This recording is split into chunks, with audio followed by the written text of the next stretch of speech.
पुंडलिक वरदा हरी विठ्ठल श्री ज्ञानदेव तुकाराम. श्रीमद सद्गुरु गुंडा महाराज की जय. श्रीमद सद्गुरु लक्ष्मण महाराज की जय. श्रीमद सद्गुरु नारायण महाराज की जय. श्री सिद्धसिंहासन पीठ की जय. अखंडानंद रूपाय सद्विज्ञानप्रदायिने भवध्वान्तनिवेशाय गुण्डाख्यगुरवे नमः. श्रुतिस्मृतिपुराणानामालयं करुणालयं नमामि भगवत्पादं शङ्करं लोकशङ्करं. विज्ञानार्कमरीचिजालनिहताद्विद्यान्धकारव्रजा सप्तब्रह्मसमुद्रमन्दरगिरि सिद्धान्तबद्धविरताः. ब्राह्मी नर्तनरङ्गभूमिरचना हंसोभिताभ्याजना. सोऽयं सर्वजगद्गुरुर्नीयते श्रीमान् प्रभुशङ्करः. गुरुन्नत्वा महेशाख्यान् शङ्करं च सुरेश्वरं. नैष्कर्म्यसिद्धिर्भाषायां प्रपञ्चः क्रियतेऽधुना.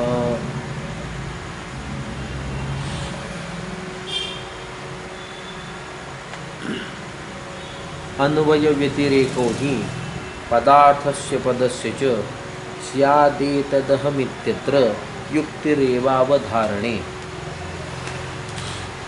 एवं विज्ञातवाच्यार्थे श्रुतिलोकप्रसिद्धतः श्रुतिस्तत्त्वमसीत्याह श्रोतुर्मोहानुपत्तये. नित्यमुक्तत्वविज्ञानं वाक्याद्भवति नान्यथः. वाक्यार्थस्यापि विज्ञानं पदार्थस्मृतिपूर्वकम्. अन्वयव्यतिरेकाभ्यां पदार्थः स्मर्यते ध्रुवम्. एवं निर्दुःखमात्मानमक्रियं प्रतिपद्यते. दण्डावसान्निष्ठस्य दण्डसर्पो यथा तथा नित्यावगतिनिष्ठं स्यात् वाक्याजगदसंशयम्. अस्माद्यपरं रूपं नास्तीत्येव निरूप्यते. अन्यथा ग्रहणाभावात् बीजं तत् स्वप्नबोधयोः. इदं ज्ञानमहं ज्ञाता ज्ञेयमेतदिति त्रयं. यो विकारो विजानाति परागे वास्य तत्तमः.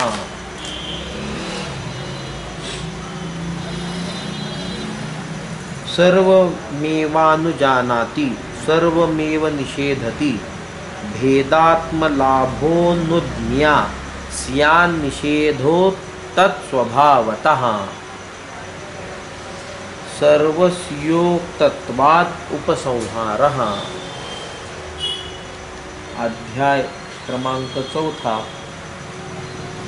50 श्लोकपर्यंत 26 ते 50.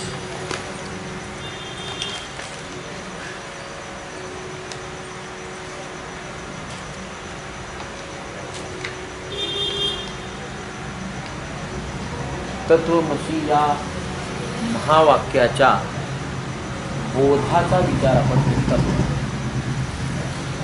कोणास बोध होतो असा काही आपला विचार चालू आहे. एक आत्मा आणि एक अनात्मा या दोनच असलेल्या वस्तूंचं चिंतन वेदांत शास्त्राने सिद्ध केलेलं आहे की जे श्रुत्यनुकूल अशा पद्धतीचं आहे. श्रुतीला अनुकूल असलेलं, वेदाला अनुकूल असलेलं आणि मुख्य सिद्धांत रूपाने कथन ज्याचं झालं आणि सर्व असलेल्या तत्ववेत्यांना ज्याचा अनुभव आला अशा या दोनच वस्तूंचं चिंतन आपल्याला करावं लागतं. रज्जूवर प्रतीतीला येणारा सर्प एक आणि रज्जू एक एवढाच मात्र दोनच पदार्थांचं चिंतन हे बघणारा जो त्रयस्थ आहे त्याला दोनच वस्तूचं चिंतन करावं लागतं. दुसरी तिसरी कोणतीही वस्तू तिथे मात्र कोणत्याही पद्धतीत उपलब्ध होत नाही. सहकारी कारणाच्या माध्यमाने असली तरी त्या गोष्टींचं चिंतन नाही. मुख्यतः असलेल्या गोष्टीचं चिंतन करताना एक आणि एक रज्जू आणि त्या रज्जूवर प्रतीतीला येणारा भ्रांतिरूप सर्प एवढ्या दोनच गोष्टींचं चिंतन करता येतं. त्याच पद्धतीत चिंतन करीत असताना एक आत्मा आणि एक अनात्मा एवढ्या दोनच गोष्टींचं आपल्याला चिंतन करावं लागतं. म्हणून वेदांत शास्त्राचं कथन करीत असताना वेदांत शास्त्राने मानलेल्या दोन कोणत्या गोष्टी आहेत. एक असलेली वस्तू की जी सत आहे चिद आहे आणि आनंद रूप आहे असा तो आत्मा. ती एक वस्तू मानली, ती वस्तू आहे म्हणून मानली आणि एक वस्तू प्रतीतीला येते म्हणून मानली. प्रतीतीचा कोणत्याही पद्धतीत निषेध वेदांतशास्त्र करीत नाही. असत रूप जरी जगत असलं, जरी मुख्य सिद्धांत तसा असला तरी त्या जगताची प्रतीती येत असल्या कारणानं, त्या जगताचं मला ज्ञान होत असल्या कारणानं त्या एका असलेल्या अनुभवाला कोणत्याही पद्धतीत बाजूला सारायचं नाही वा तो अनुभव डावलायचा नाही. म्हणून ती वस्तू प्रतीती रूपात का होईना मानली असल्या कारणानं त्या दोनच वस्तूचं चिंतन वेदांतशास्त्र करतं. व भ्रांती रूपाने करेल, मिथ्या रूपाने अनात्म्याचं चिंतन करेल, सदसद विलक्षणतेच्या रूपाने करेल अथवा अन्याच्या बाबतीतही करेल, कशाही पद्धतीत करेल, पण चिंतन केल्याशिवाय मात्र पुढे ती गोष्ट जाणार नाही. कारण का सर्वानुभवतेने सिद्ध असलेली गोष्ट कोणत्याही पद्धतीमध्ये डावलायची नाही अशा पद्धतीचा विचार वेदांत शास्त्रकर्त्यांचा आहे. वेदाचा तो विचार असावा किंवा नसावा या गोष्टीच्या मूळ चिंतनामध्ये वेदांत शास्त्रकर्ते न जाता मुख्य सिद्धांत तसा मानू नये. ज्या व्यक्तीला हे ज्ञान संपादन करावयाचं आहे त्या व्यक्तीची असलेली भूमिका जशाला तशी तपासून, जशाला तशी ती ठेवून त्याची संगती लावण्याच्या दृष्टीने आणि मुख्य सिद्धांतावर आरूढ करण्याच्या दृष्टीने आत्मा आणि अनात्मा या दोन पदार्थांचं चिंतन, दोन वस्तूंचं चिंतन वेदांत शास्त्रामध्ये येतं. म्हणजे या दोन वस्तू आहेत. ज्ञान कोणाला होतं? तत्वमसी महावाक्याने जीव ब्रह्मैक्य ज्ञान होतं, अज्ञानाचं निवारण होतं, मोक्ष प्राप्ती होते. म्हणजे स्वरूपलाभ, आत्मप्रमा, आत्मलाभ, आत्म यथार्थ प्रमा ही त्याला होते. ही गोष्ट जरी सिद्ध असली तरी जीव आणि ब्रह्म, आत्मा आणि अनात्मा, परमात्मा आणि जीव या दोनच वस्तू आहेत ना. मग दोन वस्तूमध्ये ज्ञान कोणाला होतं याचा विचार करावा लागतो. ज्ञान कोणाला होतं याचा विचार करीत असताना ज्ञानाचं जे साधन म्हणून सांगितलं, जे काही तत्व पदार्थ शोधन तेही मान्य केलं. ज्ञान मान्य केलं का केलं नाही? ज्ञानही मान्य केलं. कसं काय ज्ञान मान्य केलं? परमप्रयोजनाची इच्छा सर्वांना आहे का सर्वांना नाही? परमप्रयोजनाची इच्छा सर्वांना आहे. मग त्या परमप्रयोजन रूप साध्याच्या प्राप्तीसाठी म्हणून लागणारं जे साधनरूप असलेलं अवांतर प्रयोजन ते मानावं लागेल का मानावं लागणार नाही? तेही मानावं लागतं. मग ते अवांतर प्रयोजन हे साधन रूप आहे मोक्षासाठी म्हणून, त्या साध्य रूपतेसाठी म्हणून, ते काय आहे याचा विचार करताना मागे आपण याचं चिंतन करून आलो. हे जीव ब्रह्मैक्य ज्ञान आहे. जीव ब्रह्मैक्य ज्ञान की जेच महावाक्याने प्रतिपादलं, महावाक्याने सांगितलं, त्याच्यामध्ये आहेतच दोन, एक जीव आहे, एक ब्रह्म आहे. मग ज्ञानाची व्यवस्था लावतच असताना कोणाला ज्ञान होतं म्हणायचं? जीवाला ज्ञान होतं म्हणायचं का ब्रह्माला ज्ञान होतं म्हणायचं? ब्रह्माच्या दृष्टीने विचार करा, आत्मा आणि अनात्मा दृष्टीने विचार करा. आत्मा एक आहे आणि ज्याच्या पुढे अज्ञान कदापि नाही, कोणत्याही पद्धतीत अज्ञान नाही. सामान्य विशेष भावाची उपस्थिती आत्म्यासमोर वा आत्म्याला कोणत्याच पद्धतीत नसते. आत्मा सामान्य विशेष असा कधीच नसतो. माझ्या दृष्टीने रज्जू जी आहे ती सामान्य ज्ञात असेल अथवा विशेष ज्ञात असेल. म्हणजे माझ्या असलेल्या दृष्टीने सामान्य विशेष भाव रज्जूला माझ्याकडून प्राप्त होतोय. रज्जूचा विचार सामान्य रूपाचा किंवा विशेष रूपाचा नाही. रज्जू रज्जू आहे, ती सामान्य म्हणून नाही, विशेष आहे म्हणून नाही.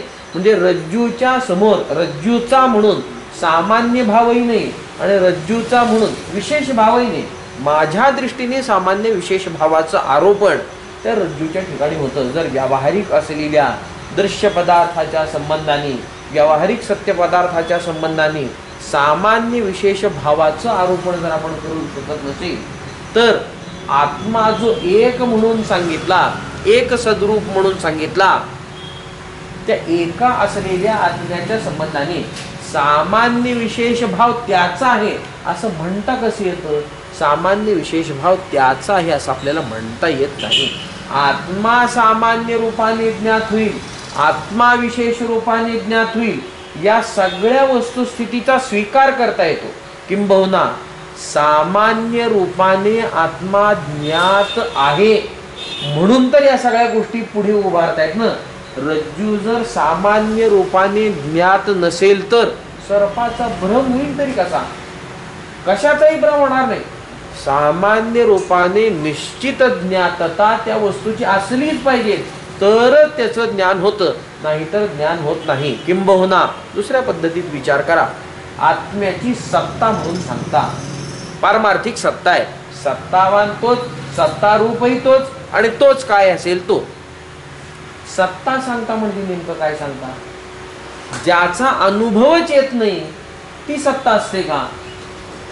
प्रातिभाषिक सत्ता स्वप्नाची सांगता. अनुभव येतो का येत नाही स्वप्नाचा? सत्ता म्हणता म्हणजे अनुभव आहे ना.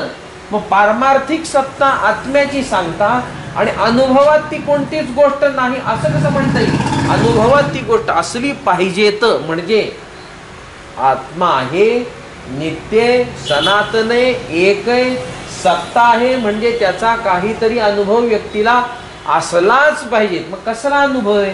माझ्या दृष्टीने तो सामान्य अनुभव आहे. कारण का? मला अनेकत्वाचं ज्ञान होत असल्या कारणानं एका असलेल्या त्या आत्म्यामध्ये वेगवेगळालेपणा, विलक्षणता, परिच्छिन्नता, अव्यापकता, आकार, नाम, रूप या सगळ्यांचं आरोपण होतंय का होत नाही? या सगळ्यांचं आरोपण होतं. पण होतंय कोणात? कल्पित पदार्थाची प्रतीती येते कोणात? वास्तविक अस्तित्वाला असलेला जो पदार्थ त्या एका पदार्थाला सोडून, त्या एका वस्तूला त्यागून, बाजूला करून कल्पित पदार्थाची प्रतीती तरी येऊ शकते का?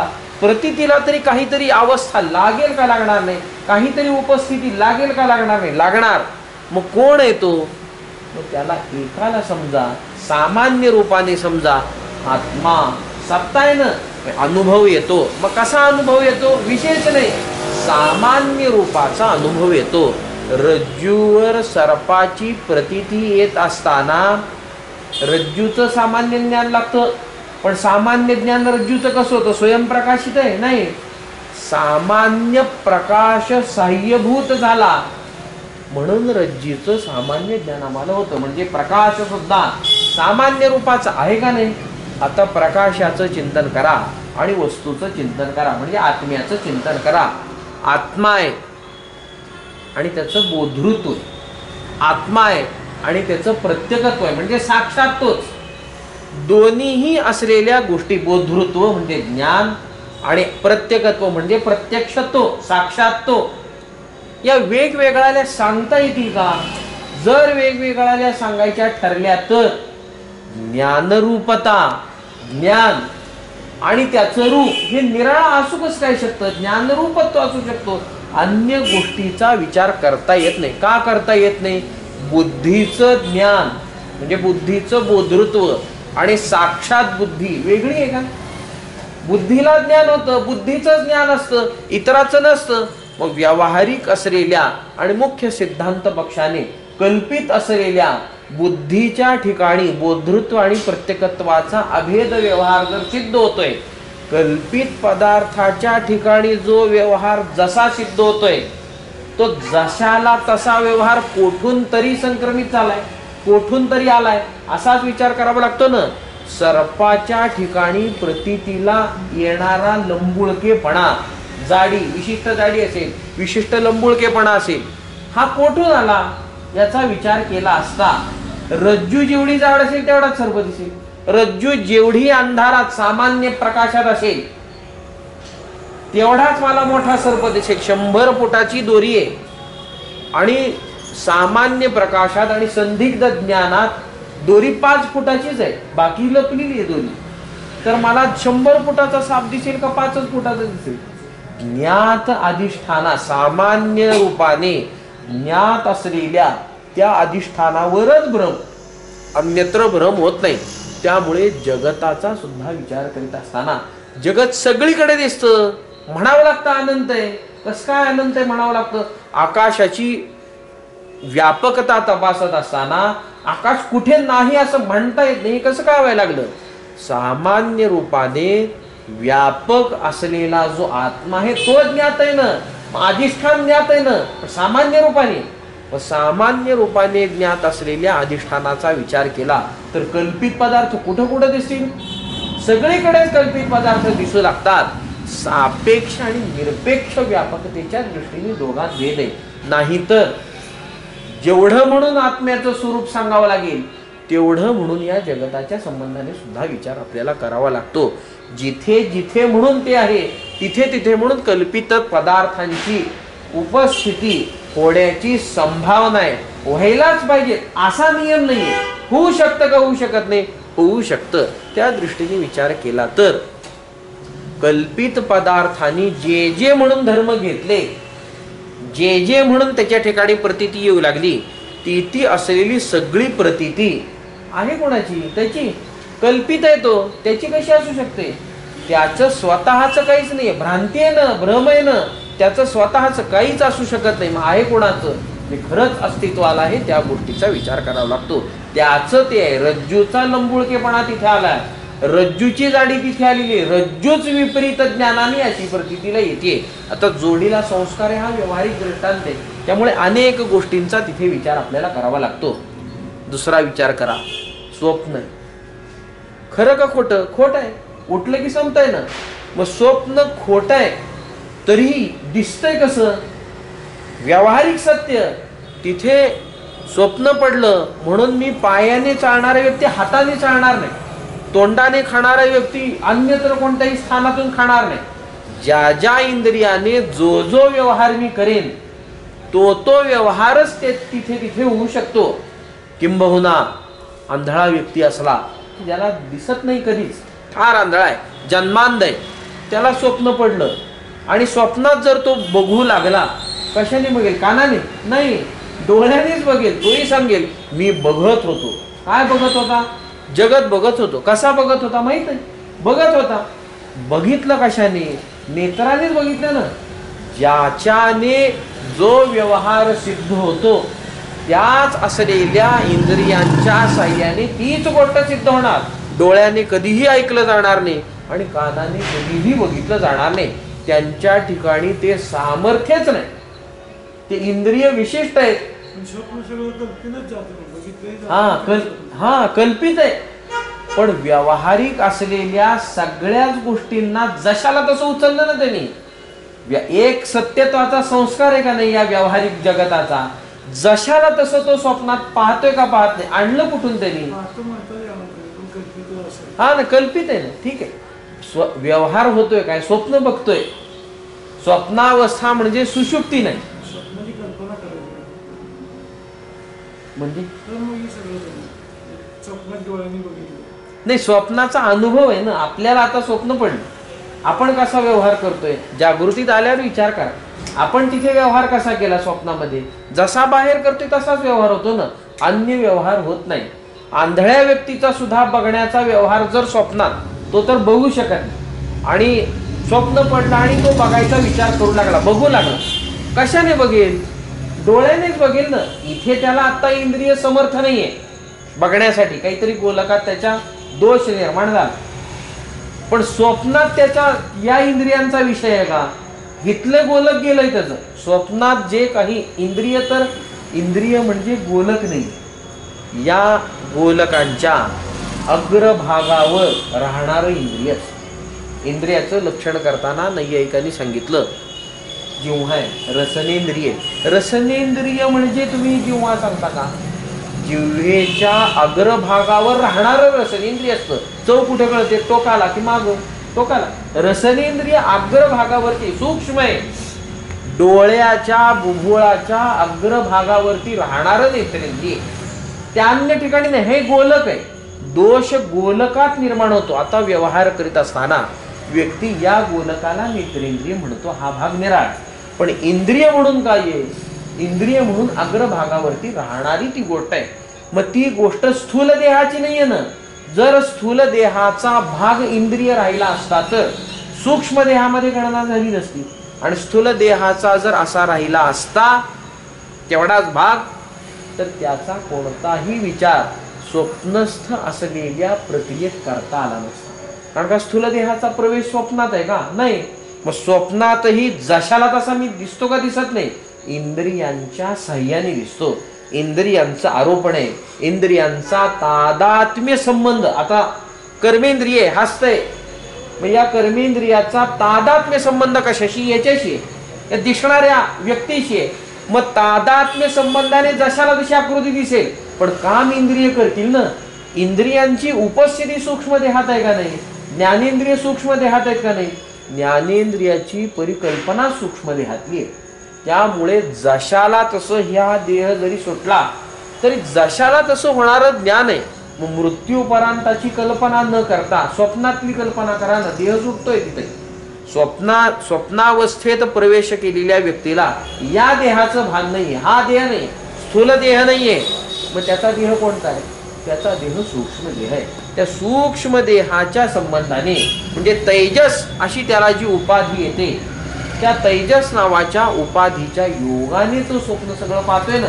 मग इंद्रिय तिथे दुर्बल आहेत असं कसं होईल? इंद्रिय तिथे दुर्बल नाहीत, पूर्वीच्या संस्काराने तो पाहतोय. पूर्वजन्मात आंधळा असावाच असा काही नियम नाही. हा त्याचा संस्कार आहे ना.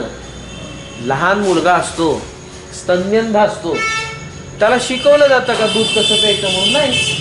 मग पितो का पित नाही, ओढतो का ओढत नाही? रडायला कोणी शिकवतं का त्याला की आता तू गर्भातून बाहेर आलास म्हणजे आता रड, तुला त्रास झाला, असं होतं का? शिकवतं तर कोणीच नाही. होतात का नाही कृत्य होतात. मग याच्यासाठी मानावंच लागतं. ते असं न तर तसं मानावंच लागतं की पूर्वसंस्कार आहे. मग ते पटवून घ्यावंच लागतं. कारण का दुसरा पर्याय कुणी बुद्धिवादी असतो, दुसरा पर्याय शिल्लकच राहत नाही. मागचा मानावाच लागतो. जर नाही मानायचा ठरला तर आपसुका होणारी दुःख, सुखाचा विचार कोणी करीत नाही. सुख झालं तर ऐकतं चालतं, आपसुका होणारं दुःख ते आणायचं कुठून? याची संगती लावायची कुठून? काही न करणारी व्यक्ती असतात का नसतात? असतात. संपत्ती असते का नसते? असते. आता दुःख व्हायचं काय कारण? सगळं जिथल्या तिथे, पण आपसुका काहीतरी दुःख होतं का होत नाही? होतं ना. शारीरिक वगैरे इत्यादी सगळं सोडून पहा, काहीतरी दुःख होतं का होत नाही? आपसुका पुढे येऊन थांबतं. काय संगती लावावी याची? कोणतीही संगती लावता येत नाही. अगदी धष्ट पुष्ट श्रीमंत असलेल्या व्यक्तीला झोप लागत नाही, काय करावं? सगळी सुविधा आहे आणि झोपच लागत नाही म्हणल्यावर काय करावं लागेल? काहीतरी पूर्वकर्मच समजावं लागतं, नाहीतर कोणतीच गोष्ट समजता येत नाही. पूर्वकर्म समजता म्हणजे आणलं कुठनं? या जन्मातलं नाही, मागील कोणत्या तरी जन्मातलं मानावंच लागतं. त्यामुळे पूर्वसंस्कारानुरूपच सगळी प्रतीती येते का येत नाही? येते. व्यवहारात जगत जसं बघितलं, जसा संस्कार करून घेतला व मागील असलेला, आत्ताचा आणि मागील असलेला, तो जशाला तसा स्वप्नात आला का आला नाही? जशाला तसा आला. या गोष्टीची चिकित्सा जर करावायची ठरली तर झोपण्यापूर्वी अर्धा एक तास सातत्याने एकाच विषयाचं चिंतन करावं. एकाच विषयाचं चिंतन करावं. अमुक अमुक काय जे असेल ते. स्वप्न तसंच पडतं व्यक्तीला. चिंतन करीत झोपावं म्हणजे स्वप्न त्याला तसंच पडतं. म्हणजे काय होतं? अरे संस्कार करून झोपलाय ना, मग त्याला तसं स्वप्न पडतं. स्वप्नामध्ये जे प्रगटीकरण आहे ते संस्कारानुरूप होत असतं असा आपल्याला विचार करता येतो. काही गोष्टी स्वप्नामध्ये आत्ताच्या संस्काराच्या असाव्यात असंही काही नाही. स्वप्न जर प्रतीती मात्र स्वप्नाच्या ठिकाणी जर वेगवेगळ्या आणि विलक्षण अशा गोष्टी होत आहेत, जो जात्यांधे जर तो पाहतोय तर विलक्षण गोष्टी सुद्धा तिथे संभवनीय आहेत का संभवनीय नाही? संभवनीय आहेत. अनुभव ज्याचा येतो तीच गोष्ट दिसावी एवढ्यावरच स्वप्न प्रतिबंधित आहे असं नाही. ही तर गोष्ट दिसणार याच्यात निश्चितच आहे. याच्याहून विलक्षण सुद्धा गोष्ट दिसेल. नीलमण्याचा पर्वत स्वप्नात बघितला. कुठे आहे? पृथ्वीवर. अवंती नगरीमध्ये. ते सांगतात साहित्यामध्ये त्याचं वर्णन येतं. ते मेघदूतामध्ये अशा काही गोष्टी येतात. मेघ आहे बोलतोय, ढग बोलतोय जगात. कोणता ढग बोलला आजपर्यंत? कोणताच नाही बोलला. आता स्वप्नामध्ये ढगही बोलतो, पाणीही बोलतं, खांबही बोलतो आणि काही लोकांना देव सुद्धा बोलतो स्वप्नात येऊन. आणि स्वप्नात येऊन तो बोलतो आणि जागृतीत काही किंमत देत नाही त्याला. जागृतीत काही परिवसान नाही. स्वप्नाचा विचार करीत असताना मिथ्या दृष्टीनेच विचार करा. खोटा आहे हाच विचार करा. आणि जर जागृतीत परिणाम झाला तर मग दृष्टांत रूपाने स्वतंत्र विभाग करून त्याचा विचार करावा लागतो. एखादा दैवी दृष्टांत झाला, दैवी स्वप्न पडलं आणि त्याचा खराच अनुभव जर व्यवहारात आला तर, काही प्रक्रिया तशी घडली तर मग त्या स्वप्नाला स्वप्न म्हणता येत नाही, दृष्टांत म्हणावा लागतो. मग दृष्टांत आहे, मग त्याच्या दृष्टीने जेवढी सत्यता असायची, जेवढी शास्त्रानुकूलता प्राप्त होते कोणा सुद्धा, दृष्टांत आहे आला, भ्रमाने सुद्धा येऊ शकतो व्यक्तीला. देवाचं दर्शन झालं आणि देवाचं दर्शन स्वप्नात झालं म्हणून ऋण तुटणारी माणसे भ्रमाने. मग आता अनुभव आला म्हणायचा का काय? अनुभव आला म्हणता येत नाही. शास्त्रानुकूल जी संमती मिळते, शास्त्राने सांगितलेलं जे मिळतं आणि तिथे जे जुळलं जातं त्याच्या संबंधाने प्रमाणाचा विचार करा. नाही तर फसगत होण्याची शक्यता खूप आहे. खूप काय, कल्पनाच आहे ती. फसगतीला वाव काय, फसगतच आहे ती. फसगत होईल असं म्हणायचं नाही, फसलाय तू असंच आपल्याला म्हणावं लागतं. शास्त्रानुकूल असलेली गोष्ट जर सापडली तर मात्र त्या गोष्टीला काही मान्यता देण्याचा प्रकार आपल्याला करता येतो. कितपत द्यायची, काय द्यायची, जेवढी शास्त्राने दिली तेवढी द्यावी लागते. कारण का अनुभव घेऊन असलेली गोष्ट आहे. सांगण्याचा हेतू असा आहे, स्वप्नात जशाला तसा प्रपंच दिसतो का, कुठून आला, हे जसं आहे तसंच तिथून आलं ना. स्वप्नाचं काही हे नाही, मी ह्याचं जसं आहे त्या जगत, स्वप्नस्थ असलेल्या जगताची आकृती व्यावहारिक असलेल्या जगताप्रमाणेच आहे असाच आपल्याला विचार करावा लागतो. म्हणजे सामान्य रूपाने आत्मा जो ज्ञात होतो त्याची सत्ता आहे आणि अनुभव येत नाही असं होत नाही. अस्ति हा जो व्यवहार आहे, अस्तिपणा जो आहे आत्म्याच्या ठिकाणी, आणि अस्तिपणाचा जो व्यवहार जगतामध्ये होतो तो व्यवहार आत्म्याला सोडून अन्य कोणत्याही वस्तूकडून आला नाही असाच आपल्याला विचार करावा लागतो. कारण दोनच पदार्थ, अनात्मा हा आत्म्याच्या ठिकाणी कल्पित आहे असा विचार होतो आणि त्या अनात्म्याची असलेली जी काही प्रतीती आहे ती प्रतीती आलीच कुठून, जो नाहीच त्याची प्रतीती येते, मी ही आलीच कुठून याचा विचार करताना निश्चित म्हणावं लागतं, आत्मा मला सामान्य रूपाने ज्ञात आहे आणि विशेष रूपाने अज्ञात आहे. मग काय होईल, मग अनात्म्याची प्रतीती नाना पद्धतीत येते. मग अनात्म्याची प्रतीती येते ही गोष्ट खरी, सगळं खरंय, दोनच आहेत. मी सुद्धा अनात्म्यात आहे. देहादींच्या दृष्टीने विचार केला, मी म्हणजे कोण, एक आत्मा, आणि देहादींच्या दृष्टीने कारण सूक्ष्म आणि स्थूल या दृष्टीने विचार केला. अगदी वृत्त्या वगैरे या सगळ्या गोष्टींचा याच्यात आता विचार आला. या सगळ्यांच्या दृष्टीने विचार केला तर अनात्म, हे सगळे अनात्म. बुद्धी अनात्म्यात गेली, आत्मा स्वतंत्र राहिला. अरे भ्रम झाला कोणाला आणि ज्ञान झालं कोणाला. दोन तर पदार्थ, आत्मा आणि अनात्मा. आत्म्याला ज्ञानाची गरज अजिबात नाही, कारण का तो स्वतः ज्ञान रूप आहे. बोधृत्व काय आणि प्रत्येकत्व काय, बोधृत्व रूप प्रत्येकत्व आहे त्याचं, म्हणजे ज्ञानरूप आत्मा आहे. तिकडेच येत तत्वमसी महावाक्य हे अज्ञानाला उपदेश करणार आहे का ज्ञानाला उपदेश करणार आहे? अज्ञानाला उपदेश करणार आहे. अज्ञानी कोण आहे, काय काय मानतो अज्ञानी? जीव मानला, अज्ञानी जीव आहे. अजून नुसता जीव मानून व्यवहार होतो का नाही? मग कर्माचाही विचार करावा लागतो, कर्मफलाचाही विचार करावा लागतो आणि कर्मफल दात्याचाही विचार करावा लागतो. म्हणजे जीव नुसता मानून काम भागत नाही. आत्मा मानतो आणि जीव मानतो ह्याच्याने काम भागत नाही, सगळा व्यवहार खंडित होईल ना. मग मानावं काय लागेल, पुन्हा एक ईश्वर मानावा लागेल, नियंता, की जो हे सगळं नियंत्रण करतोय. उत्पत्ती स्थिती विनाश जे काही असेल सगळा प्रकार, हा सगळा प्रकार करणारा ईश्वरही मानावा लागेल. आता तत्पदाने ईश्वर वाच्यार्थाने गृहीत होतो आणि त्वम पदाने वाच्यार्थाने जीव गृहीत होतो, असा त्याचा स्वच्चार. दोन्ही एक होत नाहीत ना, जीव आणि ईश्वर एक होत नाही. अर्थ तर तोच आहे, म्हणजे वाच्यार्थ जुळत नाही, वाच्यार्थ कुठल्याच पद्धतीत जुळत नाही.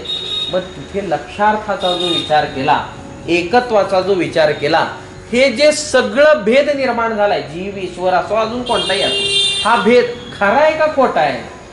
कुणामुळे निर्माण झालाय? एक अज्ञानामुळे निर्माण झाला का दोन अज्ञानामुळे निर्माण झाला? दोन अज्ञानामुळे जर भेद निर्माण झाला असेल स्वतंत्र स्वतंत्र, तर जीवेश्वराचा भेद निश्चित आहे, सत्य आहे. आणि कोणतंही लाख महावाक्य येऊ द्या की ते तू आहेस, तो तू आहेस म्हणणार, कधीच भेद मावळणार नाही. घट पट कधी होईल? त्यामुळे महावाक्य सांगतो, काय उपयोग नाही त्या पटाला फरक पडत नाही, घटाला फरक पडत नाही. कोणत्याच पद्धतीचा उपदेश करा, दगड म्हणजे कधी खांब होणार नाही, खांब म्हणजे कधी दगड होणार नाही. भेद सत्य का सत्य नाही? भेदाचा अनुभव कसा आहे? सत्य का सत्य नाही? मी म्हणजे तुम्ही आहे, तुम्ही म्हणजे मी आहे का? देह दृष्टीने विचार करा, होतंय का कधी? कधी ऐक्य होईल देहाचं? कोणत्या पद्धतीत होईल? कधीच होणार नाही. ते जरी चित्रपटात सांगत असले, ये मेरा खून ये उसका खून, आता दाखवा वेगवेगळाले करून, ब्लड ग्रुप चेक करा वेगवेगळाले येतील. नाही म्हणे एक निघाले, मग DNA चेक करा, वेगवेगळाले येतील. सांगतो ना आम्ही कसं वेगवेगळालेपणा दाखवायचा. अरे भेद आहे, उगा रंगावरून जाऊन चालत नसतं. एवढं प्रगत गेला, एवढा मोठा झाला, हुशार झाला, आणि अजून ती तसली स्थूल स्थूल उदाहरण देत बसला विज्ञाननिष्ठ नाहीस असं सांगावं लागतं त्याला. म्हणजे भेद सत्य का सत्य नाही? अनुभव काय? विवेक काय करावा लागेल? व्यावहारिक धरेवर विचार करा. भेदाची निवृत्ती करता येते का? व्यवहारात राहून भेद निवृत्त करता येतो का? निश्चित नाही. भेदाची निवृत्ती करावी का? मूर्खपणाचा विचार आहे. जी भूक लागली, भात खाता का दगड खाता? अभेद. काय बिघडते? अन्न, भात म्हणजे माती, माती म्हणजे अन्न, खावा माती, चालतं. व्यवहारामध्ये भेद कदापि निवृत्त होणार नाही. उलट भेद व्यवस्था ठेवून सगळी व्यवस्था निर्माण होते, त्याशिवाय होत नाही. कोणीही असा आजवरचा राज्यकर्ता झाला नाही की ज्याला अभेद निर्माण करता आला. समता ही निर्माण करताच येत नाही. कशी निर्माण करता येईल? होऊच शकत नाही. कोणीही राज्यकर्ता असला, कसलंही शासन असलं तरी प्रतवारी करावी लागते का नाही? वर्गवारी करावी लागते का नाही? करावीच लागते. वैकल्पिक करा, नाहीतर मग वेदोक्त माना.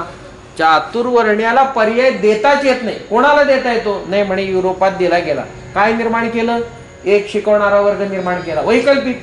एक राज्य करणारा वर्ग निर्माण केला, वैकल्पिक. एक नौकर वर्ग निर्माण केला, केला का नाही? केला. आणि एक सगळा व्यवसाय करणारा वर्ग निर्माण केला. याच्या व्यतिरिक्त काय वर्ग निर्माण करा? म्हणजे फक्त व्यवस्था काय निर्माण केली?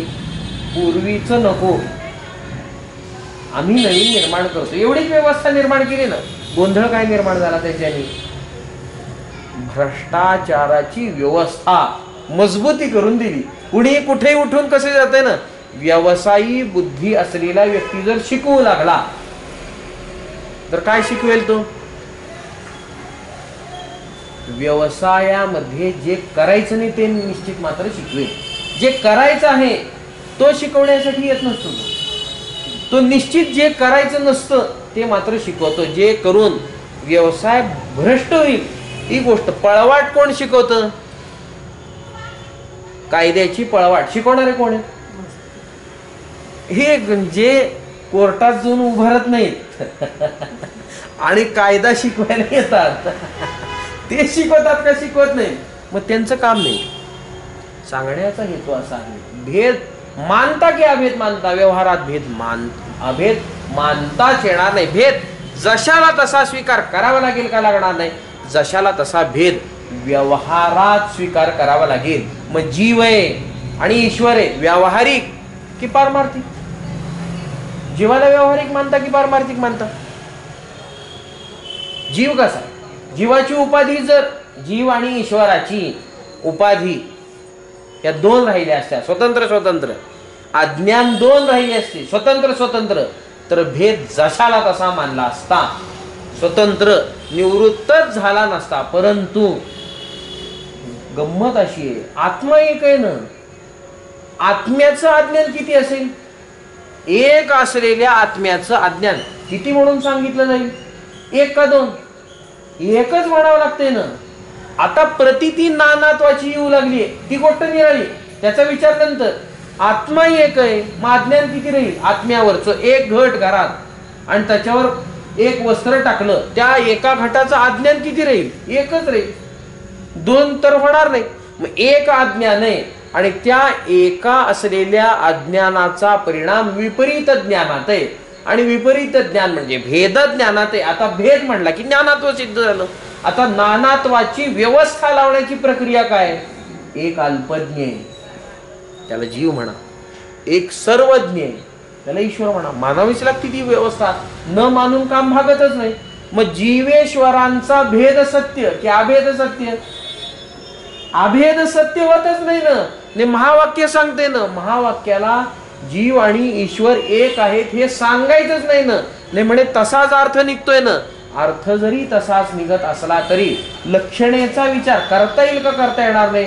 करता येईल. का करता येईल? एकच उपाधी ना, एकच अज्ञान आहे ना, की ज्याच्यामुळे दोनांची प्रतीती येऊ लागली. तेवढ्या एकट्याचं निवारण केलं असता दोघांचंही जे अधिष्ठान म्हणून आहे, आता व्यवहारिक भाषेत बोलताना दोघांचंही अधिष्ठान जे म्हणून राहील ते एक आत्माच राहील ना. म्हणजे एकत्व सिद्ध होते का? होत नाही. लक्षणे वाच्यार्थानी तर भेद आहे, म्हणून वाच्यार्थानी भेद आहे ही तर उपकारक गोष्ट आहे, आणि लक्षार्थानी अभेद आहे हा तर परमार्थ आहे. नाहीतर वाच्यार्थानी जर प्रगटला असतं अभेदत्व तर व्यवहार खंडित झाला असता. शेजारच्या घरात ईश्वर, आपल्या मागे ईश्वर, पुढे ईश्वर, आणि हा ईश्वर काय करतो? ते मागे पुढे उभा हे सांभाळीत नाही, ठोकायचं काम करतो येऊन. आता एखाद्या शत्रूकडे जर फार मोठी शक्ती दिली गेली तर तो काय काम करणार? आपल्याच घात करतो ना. त्यामुळे पंचायत अशी होईल, आपत्ती अशी येईल की त्या आपत्तीतून सगळे एक तर ईश्वर म्हणा, नाहीतर सगळे एकदम जीव म्हणा. वाच्य कसं काय होईल? कोणालाही कोणती अवस्था प्राप्त होईल आणि सगळा व्यभिचार माझे, कोणती व्यवस्था राहणार नाही. म्हणजे काय होईल? एकंदरीत फक्त भ्रष्टता आणि व्यवहार खंडित मात्र निश्चित होतो, असा आपल्याला विचार करता येतो. म्हणजेच वाच्यार्थामध्ये असलेला भेद चांगली बोलतो, कारण का स्पष्ट आहे. जीव ईश्वर होत नाही, श्रुती सांगते, लक्षार्थाने सांगते. वाच्यार्थाचं तिला देणं घेणं नाही, वाच्यार्थाने तिला नाही सांगायचं. मग वाच्यार्थाने सांगत नाही, वाच्यार्थ आपण प्रकट केलाय, तिला एकच अर्थ माहितीये ना, मुख्य अर्थ तिला माहितीये ना. मुख्य अर्थ म्हणत असताना ज्यांचं ऐक्य, ज्या भागांचं ऐक्य तेवढं तिला सांगायचंय, बाकी कोणतीही गोष्ट तिला सांगायची नाही. त्यामुळे त्या आत्म्याचं, त्या ब्रह्माशी म्हणजे जीवाचं ब्रह्माशी ऐक्य होतं का? होत नाही? होतं आहे. हे ज्ञान आहे, आणि हे ज्ञान झाल्याशिवाय अज्ञान जाणार नाही, आणि त्याशिवाय मोक्ष येणार नाही. शंकाशी दोनच राहिले ना पुन्हा, एक आत्मा आणि प्रतीतीला येणारा अनात्मा. हे ज्ञान होते कोणाला? आत्म्याला ज्ञानाची गरज अजिबात नाही, कारण का तो ज्ञान रूप आहे. अनात्म्याला ज्ञानाची गरज जड आहे, त्याला चिकित्साच नाही. त्याला चिकित्सा नाही कशाची. अनात्मा तर जड आहे, त्याला काय चिकित्सा करायची? कोणत्याच गोष्टीची चिकित्सा नाही. दगडाला भूक लागत नाही, दगडाला राग येत नाही, काही एक होत नाही, कोणता तिथे काहीच प्रकार नाही. मग तिथे अनात्म्याला काय गरज आहे? अनात्म्याला ज्ञान होण्याची संभावना आहे का? अनात्म्याला ज्ञान होण्याची संभावना नाही. आत्म्याला ज्ञान नकोय आणि वेद म्हणतोय तत्वमसी.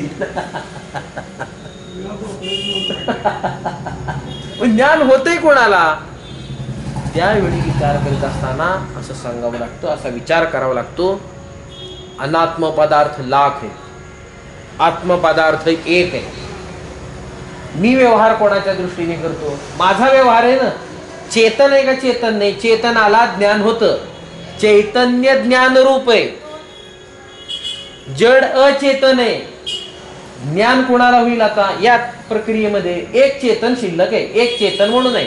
चेतन अनात्म्यात आहे का आत्म्यात आहे? चेतनाची व्यवस्था काय? ज्ञान चेतनाला होतं हा सिद्धांत आहे. जिवंत व्यक्तीला ज्ञान होतं म्हणजे चेतनाला ज्ञान होतं. आता चेतन व्यक्ती अनात्म्यात गेला का आत्म्यात गेला? आत्मा चैतन्य रूप आहे आणि चेतनतेत विकार आहे. अनात्म्यामध्ये घेणं देणंच काही नाही. मग चेतनता जो मी स्वतःला जड समजता, जडतेत टाकायचं का आत्म्यात टाकायचं, विभाग तर तेवढेच आहे. या गोष्टीचा विचार करीत असताना लक्षात घ्यावं लागतं की माझं जे चिंतन आहे, माझं जे अस्तित्व आहे, आत्ताचं जीवरूपाने असलेलं अस्तित्व आहे, ते अस्तित्व आहे कसं, जडरूप आहे का, वास्तविकता मूल गामी विचार जर केला तर उपाधी जो माझा सांगितला तो जड आहे, अंतःकरण जड आहे. पण मी म्हणजे अंतःकरण आहे का, नाही, माझं आहे ना अंतःकरण. मग मी कोण आहे त्याच्यातला, मी आत्मा आत्ता नको आहे, अपेक्षित नाहीये. मग मी कोण आहे इथे, ज्ञान होते आत्म्याला का नाही, आत्म्याच्या प्रकाशाच्या साह्यानं वृत्तीच्या ठिकाणी ज्ञानाचा उदय होतो. वृत्तीला कळतं, बुद्धिवृत्तीला कळतं, अंतःकरणाला कळतं. एकट्या अंतःकरणाला कळत नाही, एकट्या आत्म्याला गरज नाही.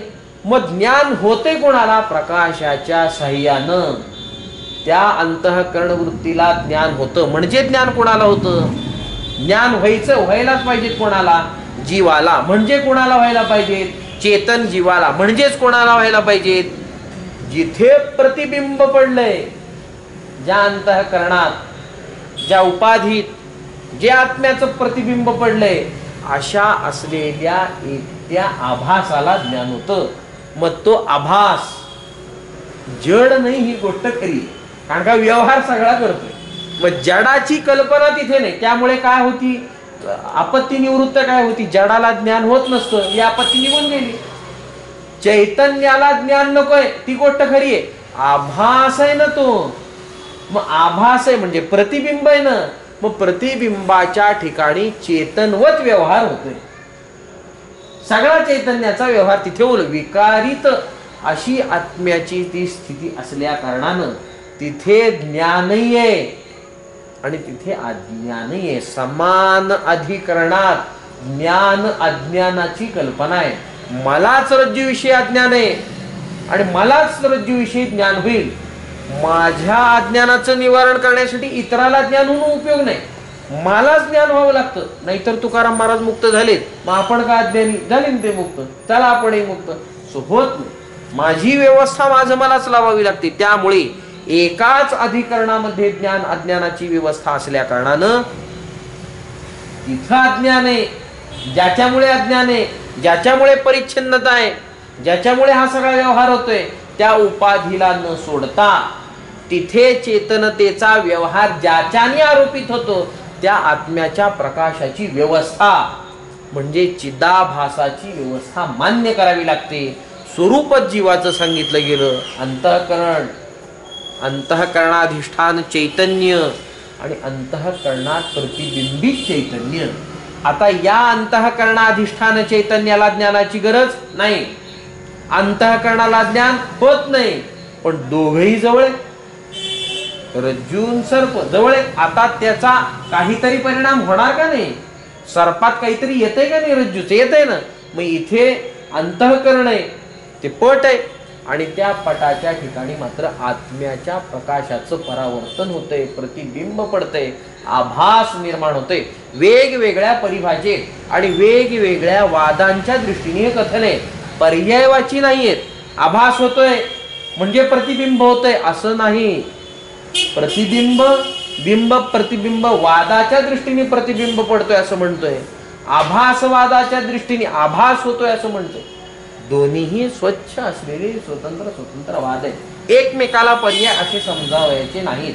पण प्रतिबिंब म्हणा, आभास म्हणा, प्रक्रिया तर बदलत नाही ना, स्थिती तर बदलत नाही ना, स्थिती तशाला त्याची. त्यामुळे त्या अशा असलेल्या स्थितीचा विचार केला तर त्या असलेल्या चिदाभासाला आता म्हणा जीवाला ज्ञान होते. जीव कोण, चिदाभास. मग त्याला ज्ञान होते असं आम्हाला म्हणता येतं. म्हणजे ज्ञानाची व्यवस्था कोणाकडे, अनात्म्याकडे नाही, आत्म्याकडे नाही, चिदाभासाकडे. म्हणजे काय, आत्मा आणि अनात्मा यांची जी एक अवस्था निर्माण झालेली आहे त्या अवस्थेत आहे.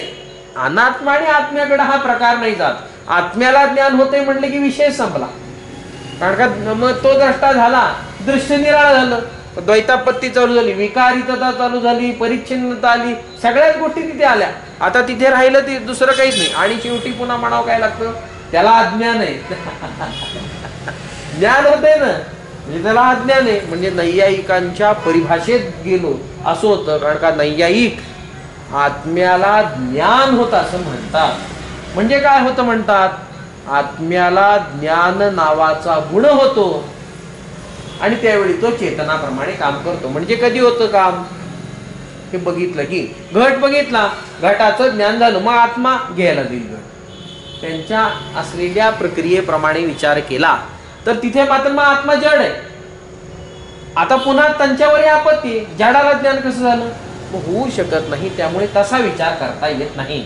अज्ञानाची आपत्ती येते ज्ञानरूप असलेल्या एका आत्म्यावर, त्यामुळे तसाही विचार करता येत नाही. म्हणून शंकराचार्य उपदेश साहस्त्रीमध्ये म्हणतात की ज्ञान होतं कुणाला, तर ज्ञान होतं कुणाला असं म्हटल्यानंतर शंकराचार्य म्हणतायत की ते ज्ञान होतं केवळ जीवाला. आता जीव म्हणजे काय, चिदाभास. आता ते संमिश्रण आहे असा आपल्याला विचार करता येतो.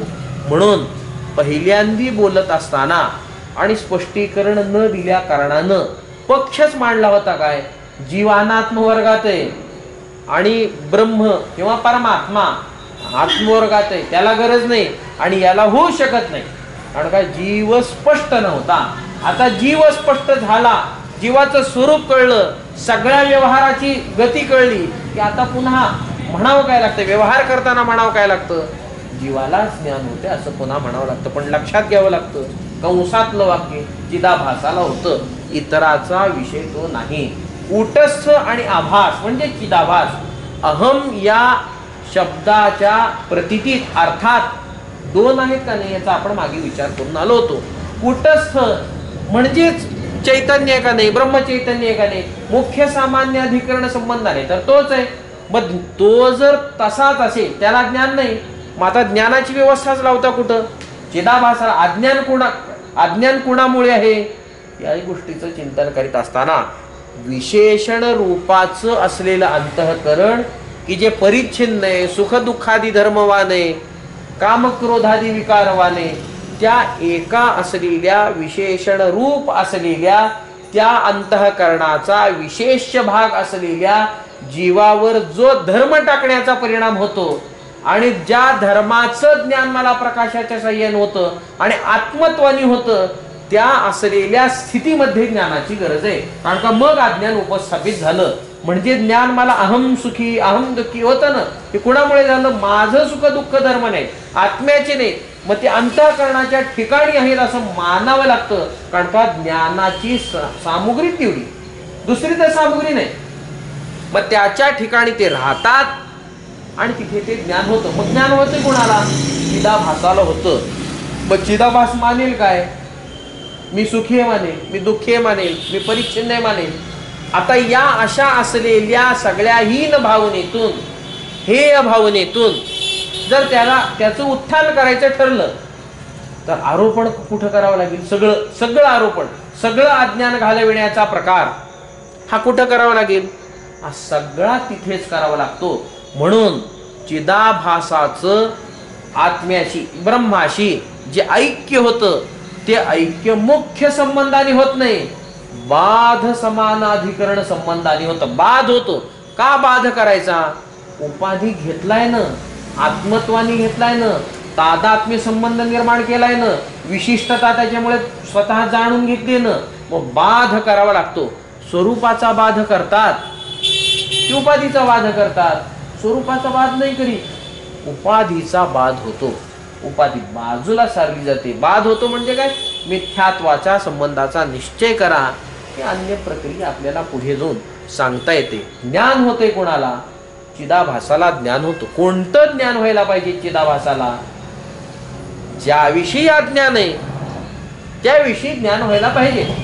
मग व्यवहारात सुद्धा हा सिद्धांत मान्य करा आणि पारमार्थिक असलेल्या आणि चालू असलेल्या विषयाच्या दृष्टीने चिंतन करीत असताना आत्म्याविषयी अज्ञान आहे, आत्म्याचं ज्ञान तिथं झालं पाहिजे असा विचार करता येतो. म्हणून हे ज्ञान कोणाला होते असा विचार ज्यावेळी मांडला, प्रश्न केला, त्यावेळी उपदेश साहस्त्रीमध्ये शंकराचार्य सांगतात हे ज्ञान जीवाला होतं, म्हणजे चिदाभासाला ज्ञान होतं.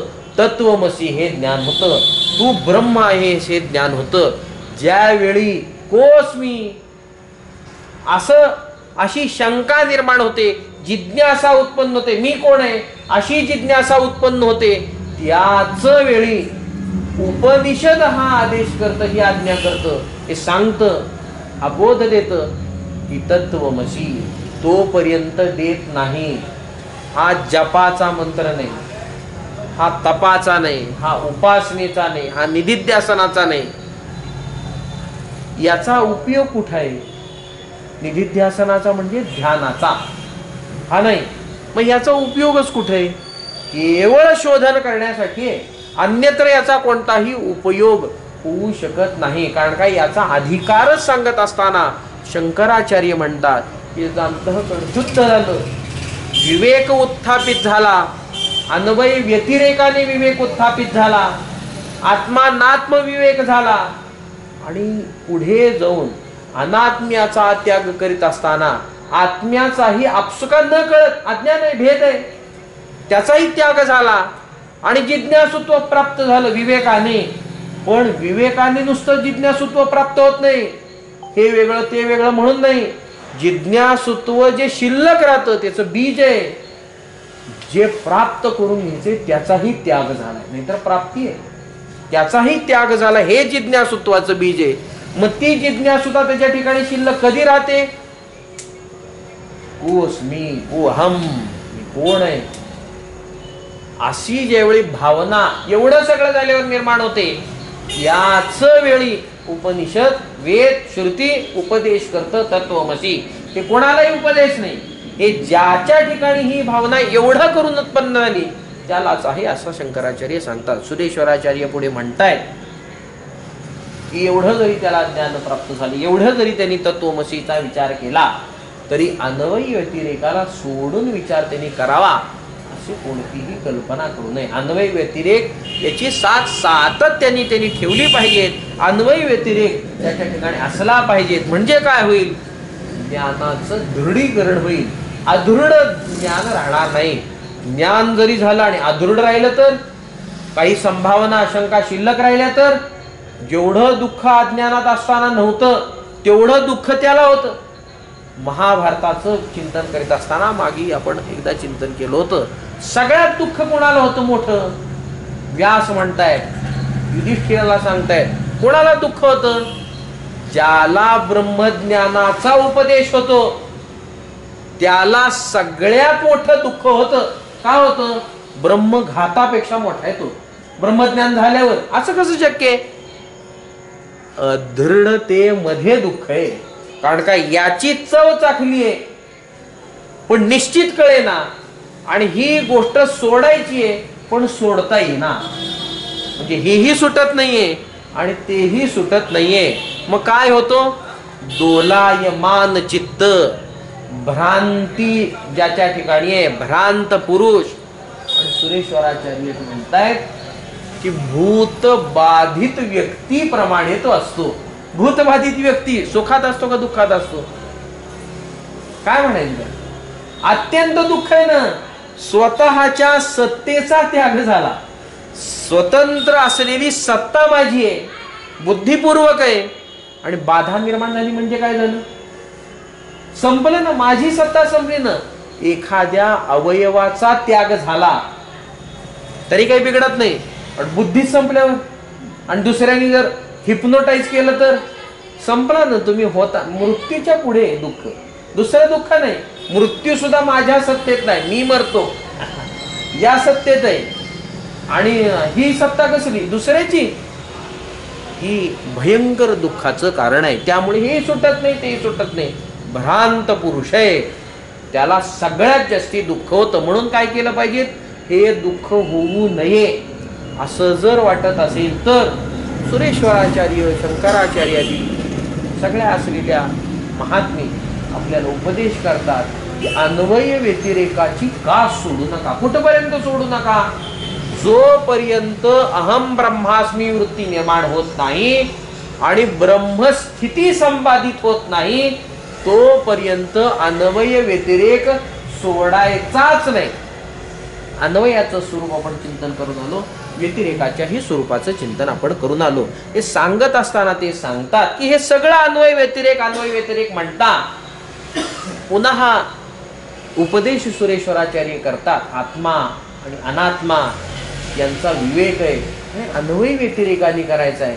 काय युक्ती याला, याचं चिंतन करत असताना सुरेश्वराचार्य सांगतात आणि प्रमाणाने सांगतात की जो प्रबुद्ध पुरुष असतो आणि निद्रिस्त अवस्थेतून प्रबुद्ध झालेला पुरुष असतो, काय सांगतो त्याला ज्ञान काय होतं? स्वतःचं ज्ञान होतं का होत नाही? अनुभव समसमान. मला काही कळत नव्हतं पण सुखाने निजलो होतो. बघायला कोण आहे तिथे? बघायला दुसरा नाही. व्यावहारिक गोष्टी आहेत का तिथं? व्यावहारिक गोष्टी नाहीत. म्हणजे बाह्य असलेल्या ऐंद्रिक असलेल्या दृष्टीचा विचार आहे का तिथं? दृष्टीचा विचार नाही. अंतःकरणाधिकांचा विचार आहे का तिथं? अंतःकरणाधिकांचा विचार नाही. म्हणजेच सगळ्या असलेल्या बाह्य दृश्य वर्गात असलेल्या गोष्टींचा निषेध केला का केला नाही? त्याच पुरुषाने निषेध केला. स्वीकार कशाचा केला? स्वस्वरूपाच्या दृष्टीचा स्वीकार केला. अन्याचा स्वीकार केला नाही. दुसरा तर बघायला शिल्लक नाही, पण स्वस्वरूप तर तिथे आहे ना, त्याचा प्रकाश तर तिथे आहे ना. मग त्या अशा असलेल्या स्वस्वरूप दृष्टीचा स्वीकार केला. असं का म्हणायचं? स्वस्वरूपाची आणि दृष्टी असं का म्हणायचं? स्वस्वरूप म्हणजे स्वस्वरूप, दृष्टी का शब्द पुढे लावला? त्याचं उत्तर देत असताना म्हणावं लागतं कारण रूपाचा जे अज्ञान आहे, कारण रूपाचं अविद्या आहे, ती शिल्लक आहे का शिल्लक नाही? शिल्लक आहे. काम काय करेल? स्वरूपाची दृष्टी हे काम करेल. कोणी स्वरूपाला बघायला लावेल, माझं मला बघायला लावेल आणि पुन्हा काय शिल्लक ठेवील? सुखाचं ज्ञान करून ठेवील, पण स्वतःची उपस्थिती सुद्धा दाखवेल. तरल पदार्थ, तरल आहे त्या असलेल्या स्थितीत सुद्धा दाखवेल काय? मला काही कळत नाही. बघितलं कोणाला? आत्म्याला. बघितलं कोणाला? साक्षीला. आणि अनुभव प्रदान काय झाला? मला काही कळत नव्हतं. स्वतःच्या दृष्टीचा, स्वस्वरूपाच्या दृष्टीचा निषेध केला का? निषेध केला नाही. म्हणजे अन्याचा निषेध केला का केला नाही? अन्याचा निषेध केला. जागृतीत, स्वप्नात, सुषुप्तीत त्या आत्म्याची जशाला तशी स्थिती. त्याला एक शब्द आहे, तो आता एकदम मला आठवेल. माला असते आणि त्याच्यातून दोरा येतो, त्याला काहीतरी म्हणतात. त्या एक संध येतो सगळ्या फुलांमधून. अन्वय एक सगळ्यामधून तो आहे. जागृतीतही तो आहे.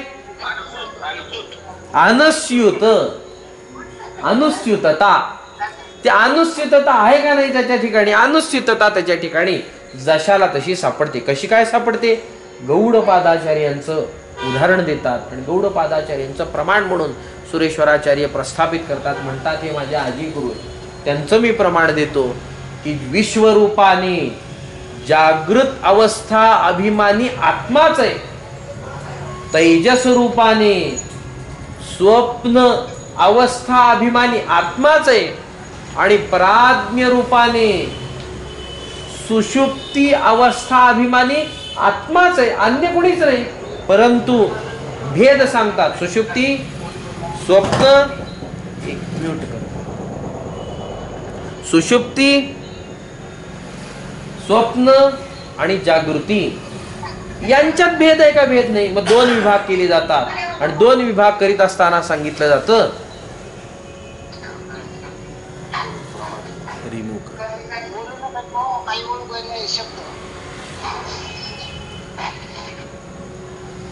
तर असं सांगितलं जातं की जागृतीत आणि स्वप्नात कोणत्या गोष्टींचं ज्ञान होतं? भेदाचं ज्ञान होतं. म्हणजे काय ज्ञान होतं? विपरीत ज्ञान होतं. विपरीत ज्ञान होतं म्हणजे कोणाच्या संदर्भाने होतं? आत्मा दिसतो काय? नाही दिसत, जगत दिसतं. म्हणजे विपरीत ज्ञानाचा अनुभव, भेद ज्ञानाचा अनुभव जागृतीतही आहे आणि स्वप्नातही आहे. सुषुप्तीत आहे का? सुषुप्तीत विपरीत ज्ञान होतं का? सुषुप्तीत भेद ज्ञान होतं का? होत नाही. मग सुषुप्तीत राहतं काय? काही कळत नाही, एवढंच राहतं. म्हणजे काय राहतं? केवळ अज्ञान राहतं, एवढंच खरंय. विपरीत ज्ञानाची स्थिती आहे का? विपरीत ज्ञानाची स्थिती सुषुप्ती अवस्थेत नाही, विपरीत ज्ञानाची स्थिती स्वप्नात आणि जागृतीत निश्चित आहे. तरीही आत्म्याची अनुस्थितता जशाला तशी आहे का नाही? आत्म्याची अनुस्थितता जशाला तशी, आत्म्याचा अनुभव जशाला तसा आहे. स्वस्वरूपाच्या दृष्टीचा निषेध तिथेही होत नाही, मग अन्य कुठेही तो निषेध होणार नाही. किंबहुना मुख्य दृष्टांत प्रतिपादन करीत असताना गौडपादाचार्य त्या मांडुक्य कारिकेमध्ये लिहितात, असं सुरेश्वराचार्य सांगतात की सगळीकडे आत्माच दिसतोय, अन्य काही दिसतच नाही. आत्म्याचंच ज्ञान होत असतं. विपरीत ज्ञानाची स्थिती आहे ना, म्हणून वेगवेगळं दिसतंय, पण दिसतोय तुम्हाला आत्माच, चैतन्याचंच तुम्हाला ज्ञान होतं. आणि याचा विचार करीत असताना मागे आपण एकदा विचार केला होता, अज्ञान राहतं कुठं? चैतन्याश्रित राहतं. चैतन्याश्रित राहतं म्हणजे पदार्थ चैतन्य आहे का? पदार्थोपहित असं चैतन्य असतं. पदार्थ वर आकाराला आहे, कल्पित आहे, आणि त्यांनी अवच्छिन्न केलेला, उपहित केलेला असा चैतन्याचा भाग आपल्याला दिसतो.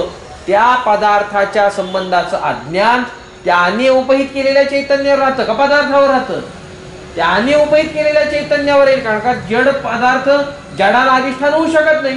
मग चैतन्य होतं. आता अज्ञान निवारण कोणतं होतंय? चैतन्यावरचं होतंय. ज्ञान कोणाचं व्हायला पाहिजे?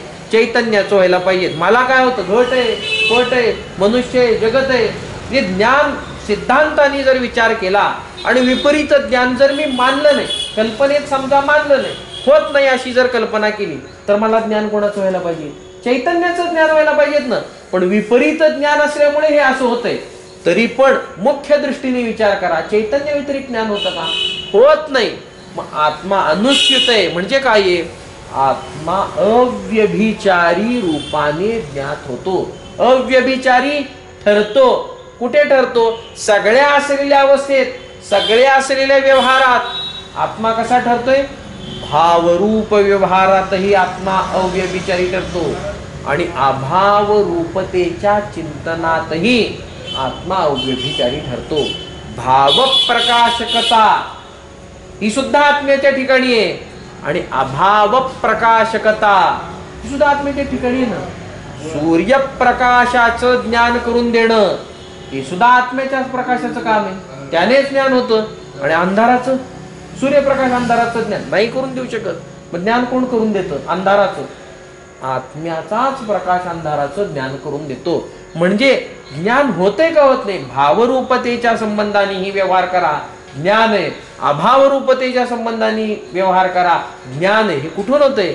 आत्माच ज्ञान करून देतो, म्हणून त्याच्यानेच ज्ञान होतं. म्हणून आत्मा अव्यभिचारी ठरतो आणि बाकीचे सगळे व्यभिचारी ठरतात. म्हणून जे जे व्यभिचारी ठरतात असे ते ते दृश्यत्व वर्गात येतात. जे जे दृश्यत्व वर्गात येतात ते ते जडतेत जातात. जे जे जडतेत जातात ते ते अनात्म वर्गात येतात. जे जे अनात्म वर्गात येतात ते कल्पना मात्र सिद्ध होतात. जे जे कल्पना मात्र सिद्ध होतात त्याला मिथ्या म्हणा. आणि जे जे मिथ्या आहे मुख्य सिद्धांताच्या दृष्टीने आणि ज्ञानोपरांत त्यांचा त्रिकाली अत्यंता भावच सिद्ध होतो, बाकी काही सिद्ध होत नाही. म्हणजे अव्यभिचारी असलेला आत्मा आहे हा अन्वय आहे आणि सगळे व्यभिचारी आहेत म्हणजे कुठेच ते येऊ शकत नाही, हा मात्र त्याचा व्यतिरेक आहे. असा अन्वय व्यतिरेकाचं चिंतन आत्मपदार्थ आणि अनात्म पदार्थाच्या संबंधाने सुरेश्वराचार्य करा म्हणतात, सातत्याने करा म्हणतात. म्हणजे काय होईल? आत्मा नात्म विवेक उत्थापित होईल. आणि हा विवेक काय काम करेल? हा विवेक भेदमूलक आहे असे नका. तत्वमसी हा वाक्याच्या संबंधाने जिज्ञासा उत्पन्न करून तत्वमसी महावाक्याच्या बोधाने, म्हणजेच काय? वाक्यार्थ ज्ञानाने, म्हणजेच काय? पदपदार्थ चिंतनाने, म्हणजेच काय? अन्वय व्यतिरेकाच्या चिंतनाने काय होईल? जीव ब्रह्मैक्य बोध प्राप्त होईल. अज्ञान निवारण होऊन मोक्षाची स्थिती त्याच्या ठिकाणी होते. मोक्ष ब्रह्म आहे, आत्मा आहे, एवढंच ज्ञान. आत्मा आणि पुढे अजून याच्या पुढे शब्द वापरता येत नसल्या कारणानं ही मौन स्थिती, तद्रूप स्थिती, त्या स्थितीला म्हणावं लागतं काय? नैष्कर्म्य. मग प्राप्त होतं. नाहीतर आत्मा आहे म्हणल्यावर नाही ती स्थिती. ज्ञान आहे अजून चालले, मी ब्रह्म आहे, मी ब्रह्म आहे. हो, ज्ञान अज्ञान नाही गोष्ट करी, ज्ञान वृत्ती चालू आहे ना अजून. मी प्रत्येक वेळी उदाहरण देतो, ते उदाहरण आत्ताही देतो की जेवण झालंय हे सांगण्यासाठी म्हणून किती वेळ हात खरकटा ठेवत खेळणारे व्यक्ती. जेवण झाल्याचं लक्षण काय? खरकटा हात. धुतलेला हात होत नाही, कारण का जेवायच्या आधी हात कोरडा आहे, जेवण झाल्यावर धुतल्यावरही हात कोरडा आहे. ती स्थिती नकोय. जेवण झालेलं हे कळायसाठी काय करतो? काय होतं? किती वेळ हिंडणार जेवण झाले हे सांगायसाठी, दुसऱ्यांना सूचित करण्यासाठी? खरकटा हात ठेवून हिंडावं लागतं, म्हणजे कळतं जेवण झाले, जेवण झाले. खरकटा हात किती वेळ ठेवणार? धुवावं लागेल का नाही? अहम ब्रह्मास्मी वृत्ती आहे, ज्ञान वृत्ती आहे, अंतिम वृत्ती आहे. किती वेळ? सापेक्षता तिरही. त्यामुळे त्याही वृत्तीचा त्याग आपसुका होतो. अनुभवामृताच्या चिंतनामध्ये ज्ञानही निघून जायला पाहिजे. अज्ञान त्याच्या निवारणासाठी ज्ञान. आता त्याला पकडून काय ठेवता? मी ब्रह्म आहे, मी ब्रह्म आहे, किती वेळ ठेवता? ही ज्ञान वृत्ती आहे, ही नैष्कर्म्य अवस्था नाही, ज्ञानीपणाचं लक्षण. नैष्कर्म्य अवस्था काय? हेही निघून जाणं म्हणजे काय? सहजावस्था.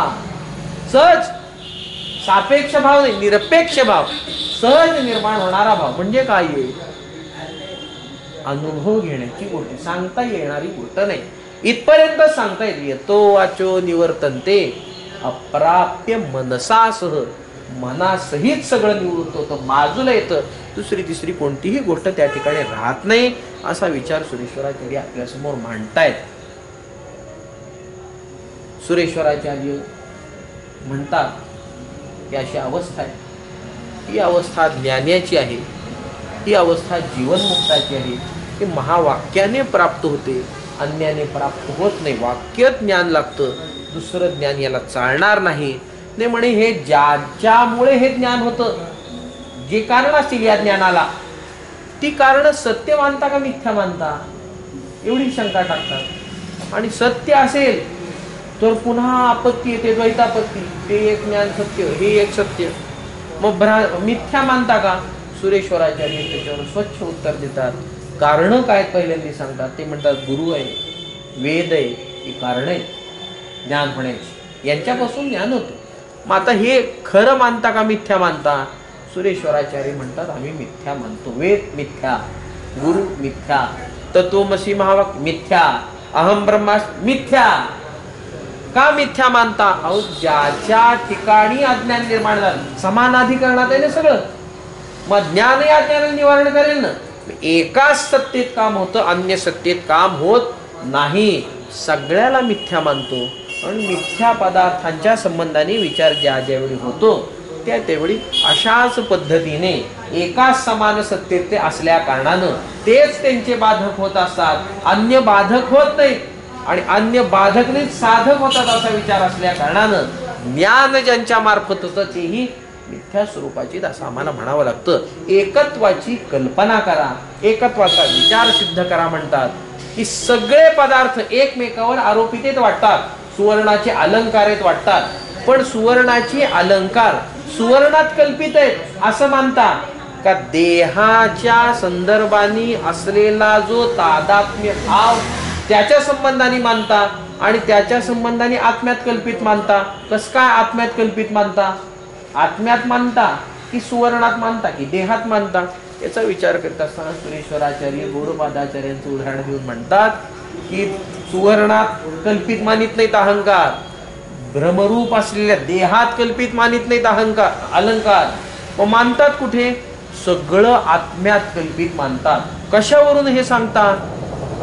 अलंकार माझा म्हणता की सोन्याचा म्हणता? पण सोन्याचा म्हणला तर तो सोन्याचा अलंकार कोणाचा मानता?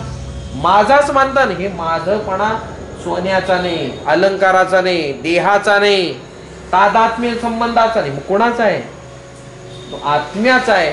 येन केन प्रकारेण सगळी कार्यकारण भाव परंपरा मुख्य सिद्धांताच्या दृष्टीने न मानता सगळं आत्म्यात कल्पित मानताना मग कल्पित पदार्थाच्या निवृत्तीचा विचार करत असताना म्हणतात तिथल्या असलेल्या गोष्टीचं जशाला तसं ज्ञान झालं असता ते निवारण होतं. म्हणून ज्याच्या ज्याच्यामुळे हे निवारण होईल ते सगळ्या गोष्टी आम्ही उपकारक मानतो. मिथ्या मिथ्या तर मिथ्या, काही एक बिघडत नाही. मिथ्या मानून कोणत्याही पद्धतीचा विचार खंडित होतोय असं होत नाही. मिथ्या मानलं तर यथार्थ ज्ञान होणार नाही अशी जी आपत्ती आहे ती आपत्ती येत नाही. का आपत्ती येत नाही? कारण का त्या मिथ्याभूत असलेल्या पदार्थापासून सुद्धा यथार्थ ज्ञान होतं ना. सर्प आहे जो प्रतीतीला येतो, मिथ्या आहे का? मिथ्या नाही. यथार्थ ज्ञान झालं की पण तसं सर्प आहे सर्प आहे सर्प आहे म्हणजे निश्चयात्मक ज्ञान झालं ना त्याचं. यथार्थ म्हणजे निश्चयात्मक ज्ञान झालं ना त्याचं. मग होतंय का? होत नाही. होतंय ना. मग बिघडतंय का? गुरु वेद सगळंच मिथ्या मानलं तर यथार्थ ज्ञानाशी घेणं देणं. त्यामुळे या सगळ्यांचा विचार आम्ही अशा पद्धतीत करतो. जसं दंडाच्या ठिकाणी सर्प प्रतीती येते आणि निवृत्ती होते त्याच पद्धतीत असा सगळा विचार होतो असं सुरेश्वराचार्य म्हणतात. आणि पुढे जाऊन सांगतात सर्वस्योग तत्वादुपसंहार. जेवढं मला बोलायचं होतं तेवढं मी बोललोय, जेवढं मला सांगायचं होतं तेवढं मी सांगितलंय, जेवढं निवेदित करायचं होतं तेवढं केलं, जेवढा अनुवाद करायचा होता तेवढा अनुवाद केलाय. राहिली काय गोष्ट? ज्याला ज्ञान प्राप्त होतो असा जो ज्ञानी आहे त्याची जी अवस्था आहे त्याचा जो व्यवहार आहे या सगळ्या गोष्टीचं चिंतन आहे. ती गोष्ट बोलायची आहे का? सुरेश्वराचार्य म्हणतात जे बोलायचे ते बोललो. ही गोष्ट आता जेवढी चिंतन करता येईल तेवढी चिंतन करू. विधी निषेध या सगळ्या गोष्टींना बाजूला ठेवून हा विचार सुरेश्वराचार्य सांगतात. कारण का विधी निषेध जीवनमुक्ताला नाही.